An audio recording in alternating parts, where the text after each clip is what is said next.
December 15th, 1941. 0830 hours. Imperial Japanese Navy Headquarters, Tokyo. 8 days after Pearl Harbor, and the conference room smelled of victory. Cigarette smoke hung thick beneath mahogany beams. Admiral Matome Ugaki leaned over charts of the Pacific, his finger tracing shipping lanes from San Diego to Manila.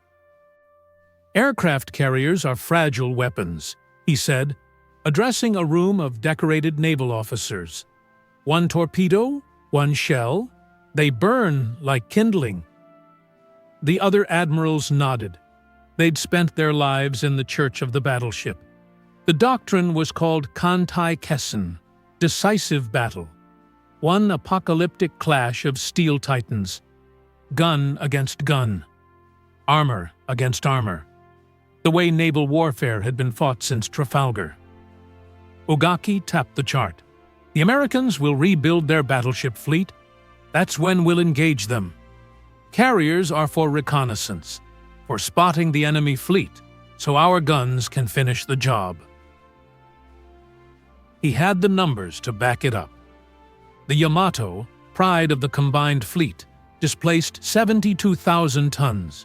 Her main guns fired shells weighing 3,200 pounds. Each one. Her armor belt measured 16 inches thick. No aircraft bomb could penetrate it. No torpedo could crack her hull with its 153 watertight compartments. "Planes are mosquitoes," another admiral added. "Annoying, but ultimately harmless against proper warships." The meeting adjourned at 0945. They went to lunch. They discussed tactics for the real battle that would come. Battleship against battleship. The way Togo crushed the Russian fleet at Tsushima 40 years before. What they didn't know was that 1,300 miles south, a young American named Mitscher was already writing their epitaph. What they couldn't imagine was that, in less than 4 years, their unsinkable Yamato would die in 2 hours, never firing a shot at an enemy surface ship. What they refused to believe was that the age of the battleship had already ended. On December 7th, 1941, at 0755 hours, when their own carrier aircraft, those fragile, harmless Mosquitoes, deleted the American battle line from history in 90 minutes. The Americans called him Pete. Vice Admiral Marc Andrew Mitscher, 5'7", 130 pounds soaking wet. Face like a dried apple. At 58, he looked like someone's disappointed uncle who worked in accounting. He didn't. Mitscher was naval aviator, number 33. He'd earned his wings when airplanes were still made of wood and fabric. In 1919, he'd tried to fly across the Atlantic in a seaplane, crashed 200 miles short, rescued by a freighter, never mentioned it again. In 1942, he commanded the USS Hornet when Doolittle's bombers launched from her deck to bomb Tokyo. By April 1945, Mitscher commanded Task Force 58, 11 aircraft carriers, 6 battleships for escort, 8 cruisers, 46 destroyers, 1,300 aircraft. The largest naval aviation force ever assembled by any nation in human history. And the Japanese thought carriers were fragile. Mitscher operated from the flag bridge of USS Bunker Hill. He wore a lobsterman's cap, sweat-stained, faded, completely non-regulation. His staff officers wore crisp uniforms. Mitscher wore the cap and a windbreaker. He looked like he'd wandered onto the wrong ship. He hadn't. His pilots loved him. He fought for them.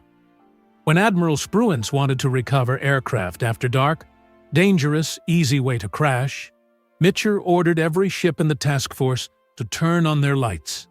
Hundreds of vessels, lit up like a city. "To hell with the submarines," he said. His boys were coming home. April 6, 1945. 2,000 hours. Flag plot aboard Bunker Hill. The intelligence officer, Lieutenant Commander Gilvin Slonim, handed Mitscher a decoded message. Japanese radio traffic intercepted and cracked by codebreakers at Pearl Harbor. Surface Action Group departed Tokuyama. Course southwest. Mitscher read it twice. He removed his cap, wiped the sweat from the brim, put it back on. How many ships? Best estimate, 1 battleship, light cruiser, 8 to 10 destroyers. Someone in Flag's plot laughed. They're sending 1 battleship against us? Mitscher didn't laugh. He'd studied the Japanese fleet for 4 years. He knew what 1 battleship meant. Yamato. He'd seen the intelligence reports. 72,000 tons. 9 18.1-inch guns. The largest ever mounted on any warship. Armor so thick you could park a truck on the deck plates. The Japanese had built her in secret, camouflaged the shipyard with hemp rope nets, published false specification that listed her main guns as 16-inch weapons. Even now, April 1945, some American intelligence still didn't know her true capabilities. Where's she headed? Mitscher asked. Okinawa. The room went quiet. Okinawa, where 200,000 American troops were fighting 100,000 Japanese defenders, where 1,500 Allied ships sat anchored offshore, vulnerable, where kamikazes had been diving into troop ships and destroyers for a week straight, killing thousands. If Yamato reached Okinawa... Mitscher studied the chart. He did the math in his head. Speed, distance, weather. The Japanese fleet would reach the picket line by dawn. April 7th. Get me a striking plan, he said. Every available aircraft. I want that battleship on the bottom before she gets within gun range of anything. The staff officers scrambled. One of them, fresh-faced ensign, 22 years old, hesitated. Sir, Yamato's anti-aircraft suite includes 150 guns, 24 5-inch, 126 25mm. Our pilots? Mitscher turned. The lobsterman's cap shadowed his eyes. Our pilots are better than their gunners, and there's 400 of us and 1 of her. The ensign swallowed. Yes, sir. Mitscher turned back to the chart. His finger traced the Japanese course, southwest from Tokuyama, through the Bungo Strait, into the East China Sea. No carriers escorting Yamato, no air cover at all. The Japanese were sending their greatest battleship on a one-way suicide mission, naked under American skies, protected by nothing but anti-aircraft guns and samurai spirit. Mitscher almost felt bad for them. Almost. They think they're unsinkable, he said quietly. Let's teach them about aviation. At 2100 hours, Task Force 58 turned northwest. 11 carriers, 1,300 aircraft. The hunting party was moving. On Yamato's bridge, 400 miles away, Admiral Seiichi Ito had no idea what was coming. April 7, 1945, 0500 hours, 200 miles southwest of Kyushu. Yamato's bridge smelled of oil and salt spray. The sea was calm. Temperature, 58 degrees Fahrenheit. Visibility, 12 miles. Perfect conditions for a battleship's last voyage. Vice Admiral Seiichi Ito stood on the bridge wing. He was 56, lean, quiet, a battleship man his whole career. He'd opposed Operation Tengo from the start.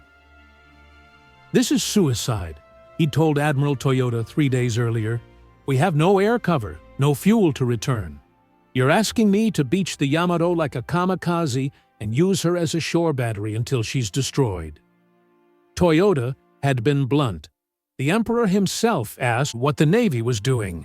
This is what the Navy is doing. So here they were, Yamato, light cruiser Yahagi, 8 destroyers, 3,700 men total, sailing south with just enough fuel for a one-way trip. The plan was absurd. Beach the ship on Okinawa, fire the main guns until the ammunition ran out, then the crew would abandon ship and fight as infantry. Ito knew they'd never make it. But the alternative was watching the Navy sit in port, while the kamikazes died alone. At least this way, the surface fleet would go down fighting. On Yamato's deck, Ensign Mitsuru Yoshida checked his watch. 0522. Sunrise in 8 minutes. The sea was empty. The sky was empty. Maybe, he thought, they'd actually make it to aircraft contact, bearing 045, range 12 miles. The lookout's voice cracked over the intercom. Every man on the bridge froze. 12 miles. That was nothing. At cruise speed, a dive bomber covered that in 3 minutes. Ito grabbed his binoculars. He scanned the northern horizon. There. A single aircraft, high, maybe 8,000 feet, circling. American? Someone asked. Has to be, Ito said. The aircraft was a Martin Mariner, flying boat, long-range patrol. It had spotted them, which meant... Ito lowered the binoculars. He looked at Captain Kosaku Aruga, Yamato's commanding officer. Sound general quarters. All anti-aircraft crews to stations. This is it. The alarm screamed through Yamato's corridors. 2,500 men scrambled battle stations. Gun crews loaded ammunition. Damage control teams closed watertight doors. In the engine rooms, the temperature climbed to 120 degrees as boilers pushed the ship to flank speed. 27 knots. For 2 hours, nothing happened. The patrol plane circled, radioed their position, then left. Ito checked the clock. 0730. Maybe Task Force 58 was too far away. Maybe they'd get another 6 hours. Maybe they'd actually reach Okinawa before multiple aircraft contacts, bearing 020, range 40 miles. 40 miles. Ito did the math. At 300 knots, the American aircraft would arrive in 8 minutes. How many? He asked. The radar operator's voice was barely a whisper. Sir, the scope is... It's covered. I count at least 200 contacts, possibly more. Ito closed his eyes. The Americans weren't sending a patrol or a squadron. They were sending everything. At 0830 hours, 100 miles north, the attack wave launched. Task Force 58 had spent the night steaming northwest at 25 knots. By dawn, they were in perfect position, close enough to strike, far enough to stay safe from Yamato's guns. The carriers turned into the wind. USS Essex, USS Intrepid, USS Hornet, USS Wasp, USS Yorktown, USS Bunker Hill, USS Hancock, USS Bennington, USS Belleau Wood, USS San Jacinto, USS Cabot, 11 flight decks, 386 aircraft, 280 fighters and dive bombers, 106 torpedo bombers. Every aircraft carried full ordnance. 1 000-pound armor-piercing bombs. Mark 13 torpedoes with 600-pound warheads. Some planes carried both. The pilots were young. Average age, 23. But they'd been training for 2 years. They'd sunk carriers at Philippine Sea, demolished the Japanese fleet at Leyte Gulf. They knew their aircraft like concert pianists knew their instruments. The Grumman F-6, F Hellcat fighter, top speed 380 miles per hour, range 1,040 miles, armed with 6.50 caliber machine guns and 2,000 pounds of bombs. The Curtiss SB-2, Helldiver dive bomber, could carry a 2,000-pound bomb, could dive at 90-degree angles, could put ordnance through a pickle barrel from 10,000 feet. The Grumman TBF Avenger torpedo bomber, low and slow but deadly, could skim the waves at 50 feet, launch torpedoes that ran 40 knots, and exploded below the waterline, where armor was thinnest. And there were 386 of them. Lieutenant Thomas Stetson, flying an Avenger from USS Hornet, remembered the briefing. "One battleship, no air cover, she's naked. This is a turkey shoot." Another pilot, Ensign John Carter, remembered thinking, "They built the biggest battleship in history and sent her out without fighters? What the hell are they thinking?" What the Japanese were thinking was simple. Battleships had been the kings of naval warfare for 400 years, since wooden ships of the line blasted each other with cannons, since ironclads dueled at Hampton Roads, since Jutland and Tsushima. Battleships were supposed to fear other battleships, not airplanes. Admiral Ugaki had said it himself. Planes are mosquitoes.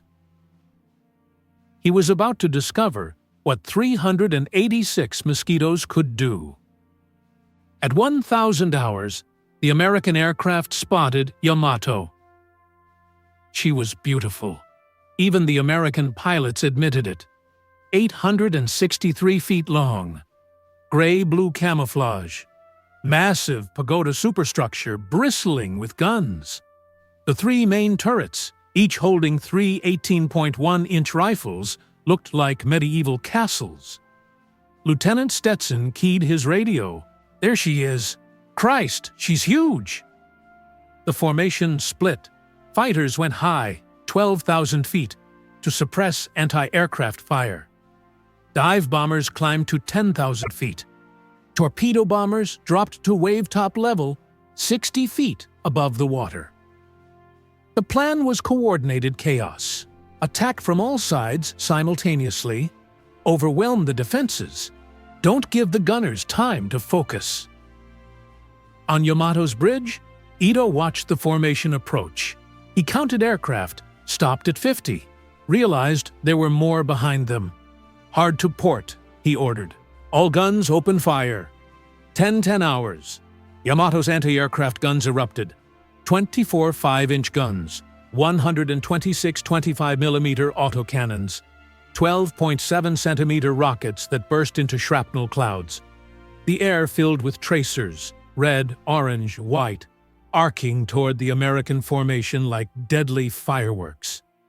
Ensign Yoshida, manning a damage control station, felt the ship shake as every weapon fired at once. The noise was apocalyptic. Continuous thunder. He couldn't hear the intercom, couldn't hear his own voice. An American fighter exploded 2,000 feet overhead, direct hit from a 5-inch shell. Then another. The guns were doing their job. But there were too many. The dive bombers came first. They rolled inverted at 10,000 feet, noses pointed straight down, accelerating past 300 miles per hour.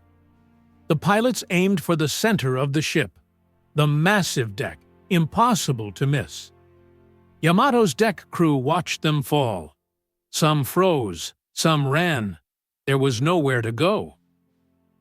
The first bomb hit at 10-12 hours. Midship, port side. 1,000 pounds of high explosive punched through the weather deck, exploded in a crew compartment. 15 men vaporized instantly. Smoke poured from the wound.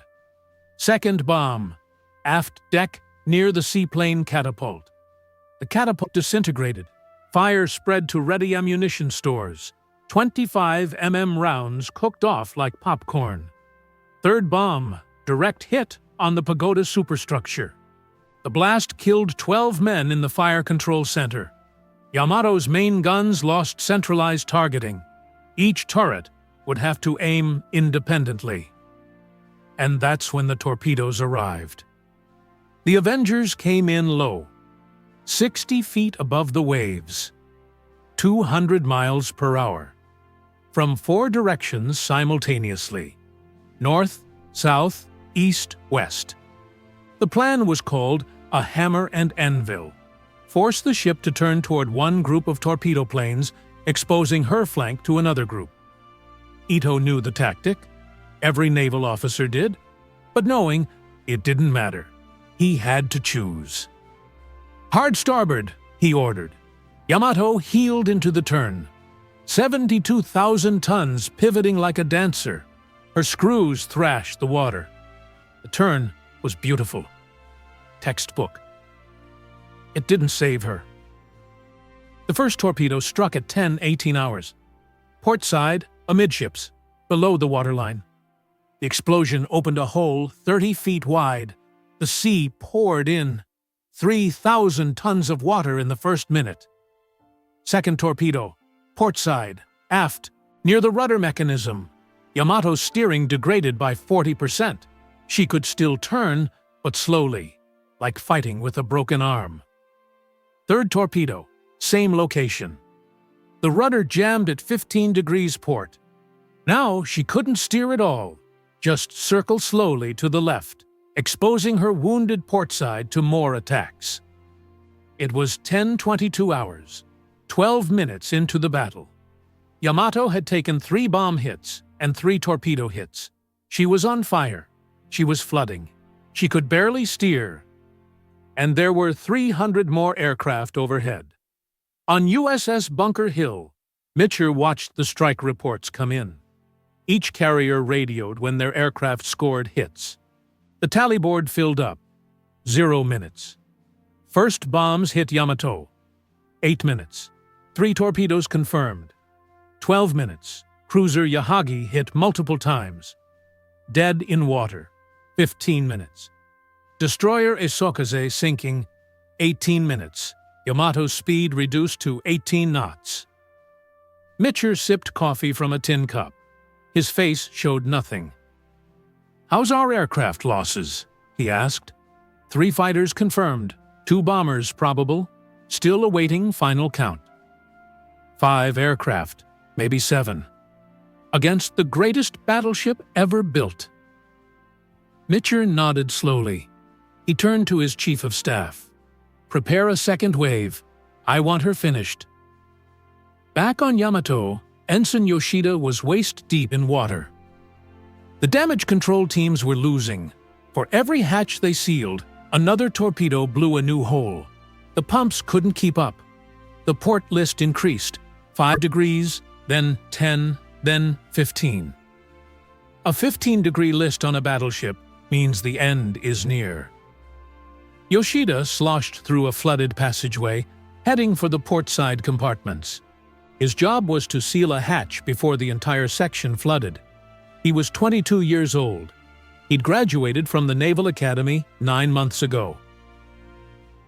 He reached the hatch. It was jammed, warped by an explosion. He put his shoulder into it. Nothing. A 4th torpedo hit. The ship lurched. Yoshida slammed into the bulkhead. The lights went out. Emergency lamps kicked in, dim red glow, barely enough to see. Water gushed through cracks in the hull plating. The roar was deafening. Someone grabbed his arm. Chief Petty Officer Takahashi, 53 years old, 30 years in the Navy. "Forget the hatch," Takahashi shouted. "We're abandoning this section." "But the compartment is already flooded. Move!" They climbed a ladder to the weather deck, stepped out into chaos. The sky was full of aircraft, everywhere, diving, climbing, circling. The anti-aircraft guns fired continuously, but couldn't track them all. It was like trying to swat 300 Hornets simultaneously. Another bomb hit. This one struck the forward turret. The explosion, muffled by 25 inches of armor, did no real damage. The turret could still fire. But it didn't matter. There was nothing to shoot at. Yamato's main guns, those magnificent 18.1-inch rifles, were designed to engage enemy battleships at 25 miles. They could punch through 16 inches of armor. They could sink any surface ship afloat. But aircraft flew too fast. The turrets couldn't traverse quickly enough. The guns were useless. Worse than useless, they were weight, dead weight, slowing the ship, making her sluggish. The Navy had spent $250 million building the ultimate battleship, and she was being murdered by aircraft that cost $50,000 each. The math was brutal. The irony was crushing. 11:52 hours. Yamato had been under attack for 100 minutes. She'd taken 11 torpedo hits, 15 bomb hits. Her port side was shredded. Her list was 35 degrees. In the engine rooms, the temperature reached 140 degrees. Steam pipes had ruptured. Men died from burns. Others drowned when the compartments flooded. The engineers kept the boilers running. They had orders. Keep the ship moving. Don't stop. They didn't stop. But the ship did. At 12:05 hours, the port list reached 45 degrees. Yamato rolled like a dying whale. Men slid across the deck, scrambled for handholds, tumbled into the sea. The anti-aircraft guns went silent. You can't aim when you're standing on a wall. Admiral Ito stood on the bridge. He'd been here for 7 hours. He'd watched his flagship die by inches. Captain Aruga approached him. Aruga's uniform was torn. Blood ran from a cut above his eye. He saluted. "Sir, we should abandon ship." Ito shook his head. "I'm staying." "Admiral." "That's an order, Captain. Save your men. I'm staying." Aruga saluted again. He didn't argue. You didn't argue with an admiral on a dying ship. He turned to the bridge crew. "Abandon ship.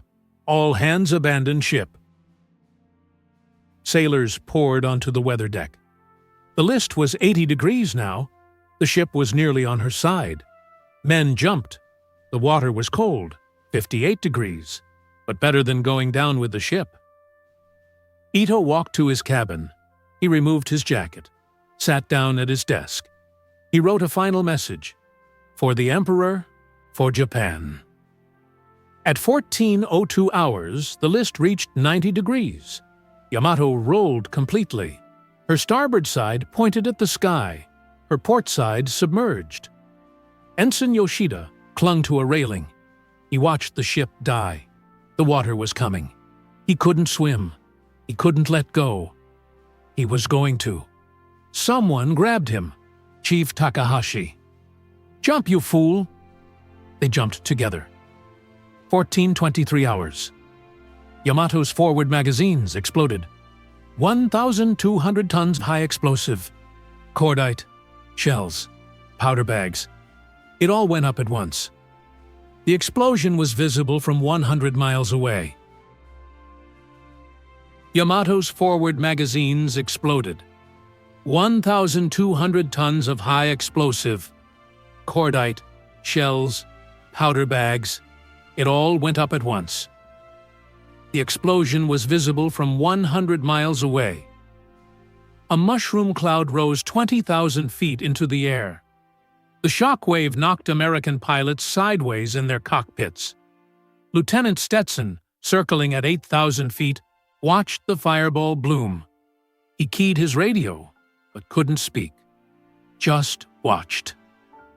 The mushroom cloud was so large, so bright, that sentries on Kagoshima, 200 miles away, saw it and thought the Americans had dropped an atomic bomb. They hadn't. They'd just finished what they started. Yamato broke in half. The bow sank immediately. The stern lingered for 30 seconds, propellers still turning, then slid beneath the waves. 14:23 hours and 40 seconds. The greatest battleship ever built was gone. Total time under attack, 133 minutes. Ensign Yoshida floated in the East China Sea, clinging to wreckage. Oil covered the water. Fires burned on the surface where fuel leaked from ruptured tanks. Bodies floated everywhere, hundreds of them, some alive, most not. Destroyer Yukikaze pulled alongside 3 hours later. They rescued 276 men from Yamato out of 2,498. Yoshida was one of them. So was Chief Takahashi. Admiral Ito was not. Captain Aruga was not. They'd stayed on the bridge, gone down with the ship, like captains had done for 1,000 years. Yahagi sank too. 4 destroyers, 3,665 men total lost from the entire task force. The Americans lost 10 aircraft, 12 pilots and air crew. On USS Bunker Hill, the pilots returned. They landed one by one, wings folded, tires squeaking on the deck. The deck crews counted them, checked for damage, rearmed the aircraft for the next mission. Mitscher met them in the ready room.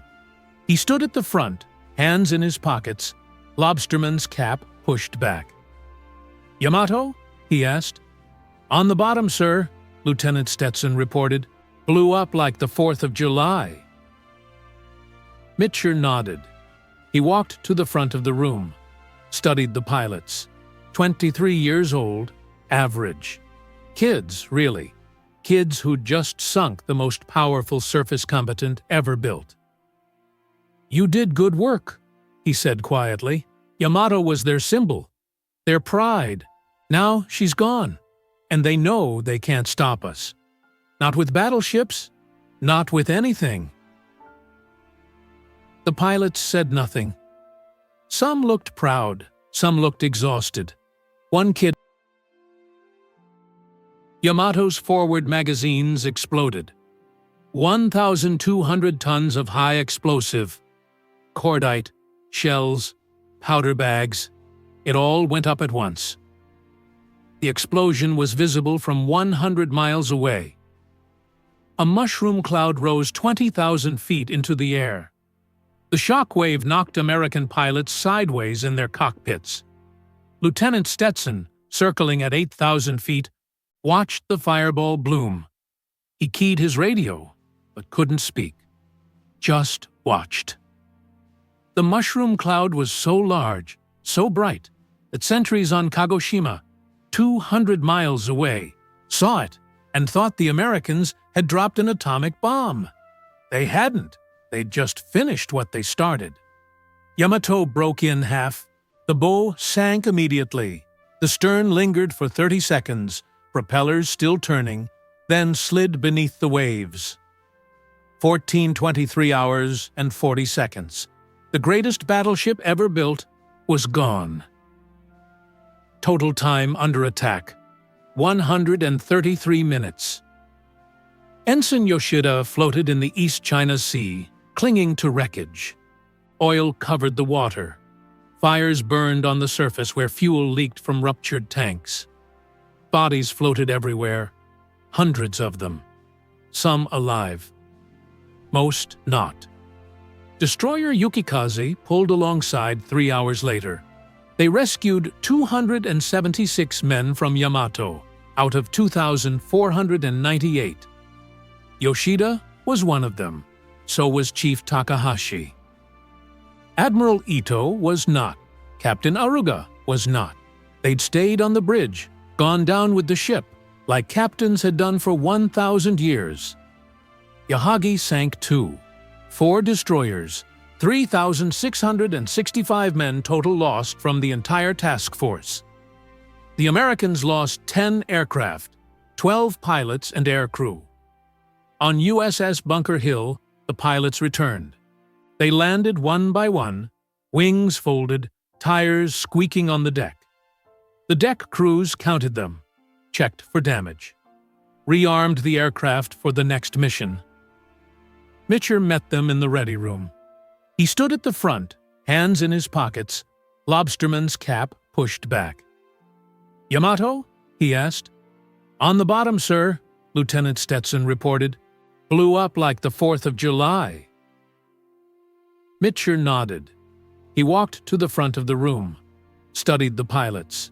23 years old, average. Kids, really. Kids who'd just sunk the most powerful surface combatant ever built. "You did good work," he said quietly. "Yamato was their symbol, their pride. Now she's gone, and they know they can't stop us. Not with battleships, not with anything." The pilots said nothing. Some looked proud, some looked exhausted. One kid in the back, 19 years old, 3rd mission ever, looked like he wanted to cry. Mitscher noticed. He walked over, put a hand on the kid's shoulder. "You all right, son?" The kid swallowed. I kept thinking about the men on that ship. They never had a chance." Mitscher was quiet for a moment. Then, "No, they didn't. But that's not your fault. That's their admiral's fault. They sent those men out with the wrong tools, put them in a coffin, and called it a battleship. You did your job. That's all any of us can do." He squeezed the kid's shoulder, walked out of the ready room. In his cabin, alone, Mitscher removed his cap, sat down, stared at the wall. He'd just proven that the battleship era was over, that carriers were the future, that the Japanese admirals had been wrong about everything. He didn't feel triumphant. He felt tired. Back in Tokyo, Admiral Ugaki received the report at 1600 hours. He read it twice, set it down, picked it up, read it again. Yamato sunk, total loss, 2,498 dead. Cause? Carrier aircraft. He walked to the window, looked out at Tokyo Bay. The remnants of the combined fleet sat at anchor. A few cruisers, a handful of destroyers, no carriers, no battleships. The Navy was finished. Ugaki thought about the December meeting, about his own words, "Carriers are fragile. Planes are mosquitoes." He'd been wrong. No, not wrong. Blind. The Americans had seen the future at Taranto when British torpedo planes crippled the Italian fleet in harbor. They'd seen it again at Pearl Harbor when Japanese carrier aircraft shattered Battleship Row. The evidence had been there for 4 years. But the Japanese admirals had worshipped at the altar of the battleship. They'd clung to Kantai Kessen, decisive battle doctrine. They'd believed that armor and guns would always triumph over speed.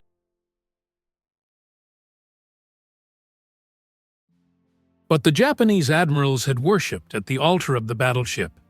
They'd clung to Kantai Kessen, decisive battle doctrine. They'd believed that armor and guns would always triumph over speed and altitude.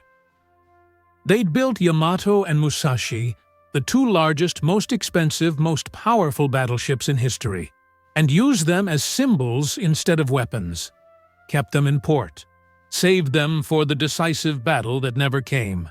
And when they finally sent Yamato to fight, they sent her without air cover, without escorts, without a prayer. It wasn't strategy. It was suicide dressed in patriotic rhetoric. Ugaki returned to his desk. He drafted his resignation. He knew it wouldn't be accepted.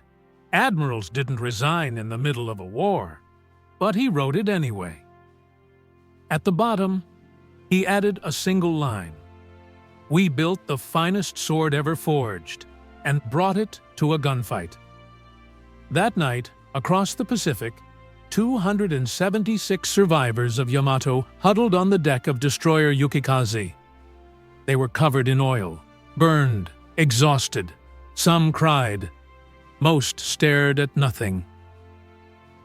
Ensign Yoshida sat with his back against a bulkhead. Chief Takahashi sat beside him. "You saved my life," Yoshida said. Takahashi didn't answer for a long time. Then, "They shouldn't have sent us. We never had a chance." The admiral said it was for the emperor. The Emperor doesn't need dead sailors. He needs smart ones. Yoshida looked at him. You think this was wrong? Takahashi shrugged. I think we built a beautiful ship, and we used her like a kamikaze. That's not strategy. That's despair. They sat in silence. The destroyer cut through black water, heading north. Above them, stars filled the sky. Cold, distant, indifferent. Yoshida thought about the explosions, the fires, the men who didn't make it, the admiral who stayed on the bridge. He thought about the American aircraft. So many, so fast, so coordinated. The battleship era was over. He'd watched it end. 2 hours and 13 minutes. That's all it took. April 8th, 1945. Pearl Harbor, Hawaii. Admiral Chester Nimitz read the after-action reports in his office. He set them down, looked at his chief of staff. Yamato's gone? Yes, sir. Task Force 58 confirmed. Sunk yesterday afternoon, East China Sea. Nimitz leaned back. He'd feared Yamato for 4 years, studied her specifications, planned engagements around her capabilities. She was the ghost ship, the super weapon that could appear anywhere, shatter any fleet, disappear before the Americans could respond. Now she was 1,200 feet underwater. How many battleships were involved in the engagement? Nimitz asked. Ours? None, sir. It was all aircraft. Nimitz smiled. Not a happy smile, a knowing one. Billy Mitchell was right, he said. Battleships are obsolete. Airpower won this war. We just didn't know it until now. 79 years later, Yamato rests on the seafloor of the East China Sea. Japanese submersibles have photographed the wreck. The bow lies upright, separated from the stern. The main guns are still there. 3 massive turrets, pointing at nothing. Coral grows on the deck. Fish swim through the shattered bridge. She's a war grave, a tomb for 2,498 men, and a monument to strategic blindness. The Japanese admirals who scoffed at carrier aviation learned their lesson too late. They believed battleships were invincible. They believed armor and guns mattered more than speed and surprise. They believed the past would protect them from the future. They were wrong on every count. The Americans, Mitscher, Nimitz, the pilots of Task Force 58, proved that technology changes warfare, that yesterday's invincible weapon becomes tomorrow's white elephant, that clinging to doctrine in the face of innovation is suicide. Yamato was the finest battleship ever built. She was also the last dinosaur. Magnificent, powerful, doomed. The age of the battleship ended on April 7, 1945, at 14:23 hours, when 1,200 tons of high explosive detonated in her forward magazines and sent her to the bottom in 2 pieces.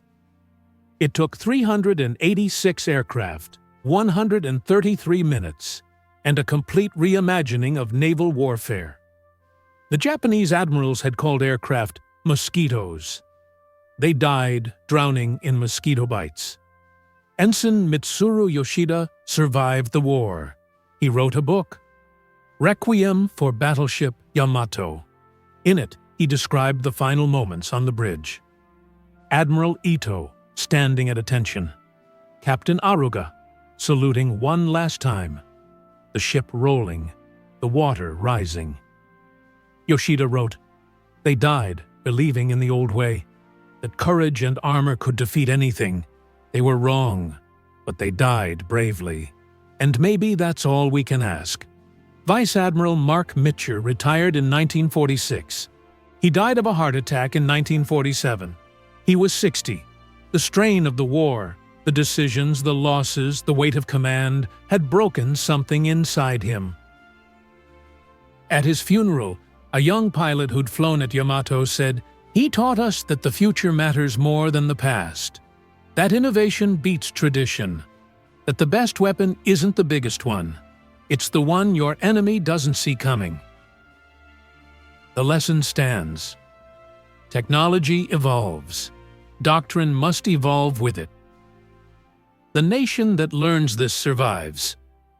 The nation that doesn't build monuments to their own obsolescence and sends them to die in foreign seas. Yamato's wreckage sits at 1,200 feet, silent, rusting, a cathedral to hubris, a reminder that confidence without adaptation is just slow-motion surrender. The Admirals scoffed at carriers. Then 300 planes sank their pride in 2 hours. History doesn't care about your confidence. It cares about your results.